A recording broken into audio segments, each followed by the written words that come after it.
500 సంవత్సరాల నుంచి ఎప్పుడా అని ఎదురు చూస్తున్నటువంటి భవ్య మందిర నిర్మాణానికి సంబంధించి ఇప్పటివరకే దేశంలో విశ్వ హిందూ పరిషత్ ఆధ్వర్యంలో అన్ని చోట్ల కూడా ఈ యొక్క తలంబ్రాలను వితరణ కార్యక్రమాన్ని జనవరి 1 నుంచి ఈ యొక్క కార్యక్రమాన్ని నిర్వహించడం జరుగుతుంది.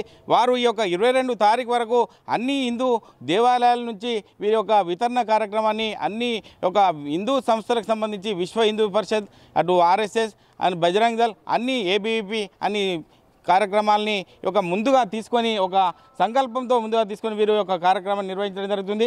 అందులో భాగంగానే ప్రతి ఇంటికి ఈ యొక్క రాములోరికి సంబంధించిన ఈ అక్షింతలు అనేది ఇంటికి చేరాలనే ఉద్దేశంతో రాముని ఒక ఆదర్శ పురుషునిగా అని కొలుస్తారు. కాబట్టి దానికి సంబంధించి విశ్వ హిందూ పరిషత్ జిల్లా అధ్యక్షుడు మనతో ఉన్నారు, వారిని అడిగి తెలుసుకుందాం. సార్ చెప్పండి, అంటే ఈ యొక్క అక్షింతల వితరణ కార్యక్రమాన్ని ఎప్పటి నుంచి స్టార్ట్ చేశారో, ఎప్పుడు ఈ కార్యక్రమం ఉండబోతుంది?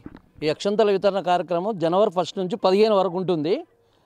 అయోధ్యలో 22 నాడు ప్రతిష్ట కార్యక్రమంలో ఆ రోజు మనం అయోధ్య నుంచి వచ్చిన అక్షంతలను మనము ఆశీర్వాదం తీసుకోవాలా. మరియు 500 సంవత్సరాల పోరాటం, 4,50,000 ప్రాణాలు త్యాగాల వలన, ఎంతో త్యాగ పురుషుల వలన ఇలా అయోధ్యలో మనం గుడి కట్టుకుంటున్నాం. రాముని కట్టుకుంటే రామరాజ్యం ఎలా ఉండాలా, అన్నదమ్ములు ఎలా ఉండాలా, మన స్ఫూర్తి, మన ప్రాచీన సంస్కృతి, మరి మన దేశంలో కూడా ఎన్నో రకాలు మనం చూస్తూ ఉన్నాం. మనం ఈ 500 సంవత్సరాల మనం ఇంకొకటి ఏంటంటే, ఈరోజు మనం అందరం అదృష్టవంతులం. మనం ఎంతోమంది త్యాగ పురుషుల వలన మనం ఈరోజు ఒక మహోత్తరమైన కార్యక్రమం, ఈ అక్షంతల కార్యక్రమం జరుపుకుంటున్నాం. మన జిల్లాలో 480 గ్రామాలకు వెళ్ళిపోయినాయి. మండల వారీగా 400 ప్రతి ఒక్క గ్రామంలో గడపకి అక్షంతల సేకరణ చేరేలా విజయవంతం కావాలనే కార్యక్రమం చేపట్టినాము. ప్రతి ప్రజలు ఇంట్లో అందరు ప్రజలు ఒక పార్టీలకు అతీతంగా, మన కులాలకు అతీతంగా ప్రతి ఒక్కరు పాల్గొని ఇట్టి కార్యక్రమం విజయవంతం చేసి మనము భారతీయుల కోసం, మన దేశం కోసం ప్రతి ఒక్కరు కృషి చేద్దాం. జై శ్రీరామ్. ఈ వితరణ కార్యక్రమం సంబంధించి అది అయోధ్యలో ఉన్నటువంటి భవ్య రామ మందిరానికి సంబంధించి గతంలో 500 సంవత్సరాల క్రితం జరిగినటువంటి కార్యక్రమాన్ని మీ యొక్క కళ్ళ ముందు ఈ యొక్క నిర్మాణం అంటే ఓపెనింగ్ చేస్తున్నారు కాబట్టి మీరు ఎలా ఫీల్ అవుతున్నారని చెప్పచ్చు ఈ విషయంలో?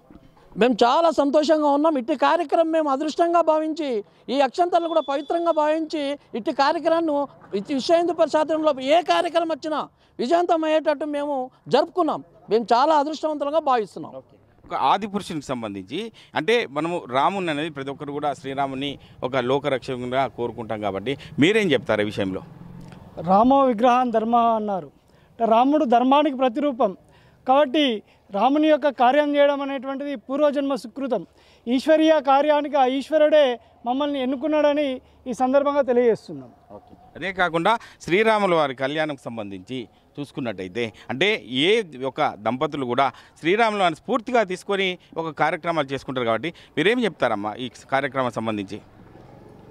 శ్రీరాములు దంపతులు అని చెప్పి ప్రతి ఒక్కరు కూడా, ప్రతి ఇంట కూడా, ప్రతి మహిళ కూడా కోరుకుంటుంది. అందరూ కూడా మా భర్త శ్రీరాములాగా ఉండాలని కోరుకుంటుంది. అలాంటి మహానీయులని, అలాంటి దేవుళ్ళని ఈరోజు అంటే మా యుగంలో వాళ్ళ గుడి అంటే వాళ్ళ మందిరం ఏర్పడినందుకు నిజంగా కూడా ఇలా భారతదేశ ప్రజలందరూ కూడా సంతోషపడుతున్నారు. ఎంతోమంది గొప్ప గొప్ప మహానుభావుల ప్రాణత్యాగంతో ఇలా శ్రీరామ మందిరం ఏర్పడుతున్నది. ఆ మందిరం నుంచి మాకు గడపకి అక్షంతలు వచ్చి మేము ఆశీర్వాదం తీసుకుంటున్నామంటే నిజంగా కూడా మేము ఏ జన్మలో చేసుకున్న పుణ్యమో ఈ కలియుగంలో ఉన్న ఇప్పుడు మేము ఎంతోమంది ప్రాణాలను అర్పించి ఈరోజు గుడి నిర్మాణానికి వాళ్ళు స్ఫూర్తి అయ్యారు. వాళ్ళు చూడలేనిది కూడా మేము చూస్తున్నామంటే నిజంగా కూడా మేము అదృష్టవంతులం అని చెప్పి మేము భారతదేశ ప్రజలందరం కూడా మేము తెలియజేస్తున్నాం. అంటే అదే కాకుండా తోటి మహిళలకు మీరు ఏం చెప్తారు? ఎటువంటి మంచి కార్యాన్ని మా ముందు జరుగుతున్నా మీరు చెప్తున్నారు కదా, తోటి మహిళలకు మీరు ఏం చెప్తారు ఈ కార్యక్రమంలో ఉద్దేశించి? ఇంత మంచి కార్యక్రమాన్ని గడపకు మహిళల చేత అక్షంతలు చేర్చున్నందుకు నిజంగా కూడా మా మహిళామణులు, మా భారతదేశ మహిళామణులందరూ కూడా ఏ జన్మలో చేసుకున్న పుణ్యం అని నేను చెప్తున్నాను. ఎందుకంటే ఈ అదృష్టం ఎవరికి దొరకదు. ఇది కులాలకు అతీతంగా, మతాలకు అతీతంగా, ఇది శ్రీరాముడు అనేది ఒక హిందువులకే అంకితం కాదు, ప్రతి ఒక్క మతానికి కానీ భారతదేశంలో ఉన్న ప్రతి ఒక్కరికి కూడా అందరికీ దేవుడు, ఆయన అందరి కోసము ఎంతో త్యాగాలు చేసిండు. అలాంటి దేవుని అక్షింతలు మా మహిళల చేత గడపకు చేరుస్తున్నందుకు ప్రతి ఒక్కరికి కూడా ధన్యవాదాలు. మరి ఇలా ప్రపంచం కూడా శ్రీరామ మందిరం కోసం ఎదురు చూసింది. మరి ఎలా జరుగుతుందా జరగదా, నిర్మాణం అవుతుందా అవుతలేదని ఎదురు చూసిరు.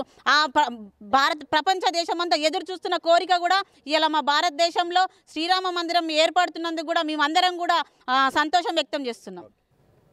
500 సంవత్సరాల నుంచి మన హిందువులు ఆరాటపడి కావాలనుకున్న కోరిక ఇప్పుడు ఈ నెల నెరవేరుతున్న సందర్భంగా రామం భజే రాముడొస్తున్నాడు రామం భజే మన దేవుడొస్తున్నాడు రామం భజే రాముడొస్తున్నాడు రామం భజే మన దేవుడొస్తున్నాడు రామం భజే పల్లె పల్లె తిరిగి రామం భజే పల్లెకొస్తున్నాడు రామం భజే మన పల్లెకొస్తున్నాడు రామం భజే రాముడొస్తున్నాడు రామం భజే మన దేవుడొస్తున్నాడు రామం భజే వీధి వీధి తిరిగి రామం భజే వీధికొస్తున్నాడు రామం భజే మన వీధికొస్తున్నాడు రామం భజే రాముడొస్తున్నాడు రామం భజే మన దేవుడొస్తున్నాడు రామం భజే గుళ్ళు గుళ్ళు తిరిగి రామం భజే గుళ్ళోకొస్తున్నాడు రామం భజే మన గుళ్ళోకొస్తున్నాడు రామం భజే రాముడొస్తున్నాడు రామం భజే మన దేవుడొస్తున్నాడు రామం భజే. అంటే భారతదేశ సంస్కృతిని ఒక ప్రపంచ దేశాలే ఒక స్ఫూర్తిగా తీసుకొని ముందుకెళ్ళిన సందర్భాలు చాలా చూసాం. ఎందుకంటే గతంలో ఉన్నటువంటి 500 సంవత్సరాల కళను ఒక కళగా ఉంటున్న సందర్భాన్ని మేము మా ఆధ్వర్యంలో ఈ యొక్క యుగంలో నెరవేరుతున్నందుకు మేము ఎంతో సంతోషిస్తున్నాం.